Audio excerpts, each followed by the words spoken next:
ডিসেম্বরে নির্বাচনের দাবিতে অনড় জাতীয়তাবাদী দল বিএনপি। এমনটা জানিয়ে দলটি বলেছে, প্রধান উপদেষ্টার এমন নির্বাচনী রোডম্যাপে হতাশ গোটা জাতি। শুক্রবার মধ্যরাতে জরুরি বৈঠক শেষে এক বিবৃতির মাধ্যমে ডিসেম্বরের মধ্যেই জাতীয় নির্বাচনের দাবিতে অনড় থাকার কথা জানায় দলটি।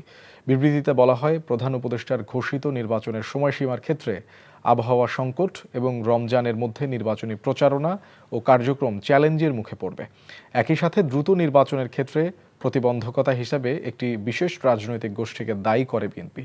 কেন ডিসেম্বরের মধ্যে নির্বাচন আয়োজনে অপরাগ অন্তর্বর্তী সরকার, সে বিষয়ে ভাষণে স্পষ্ট হয়নি বলেও উল্লেখ করা হয় বিবৃতিতে। এদিকে দেশে ফিরে নির্বাচন নিয়ে প্রধান উপদেষ্টার ঘোষণায় গোটা জাতি হতাশ হয়েছে বলে মন্তব্য করেছেন দলটির মহাসচিব মির্জা ফখরুল ইসলাম আলমগীর। ডিসেম্বরের মধ্যে নির্বাচনের তারিখ ঘোষণা করা হবে।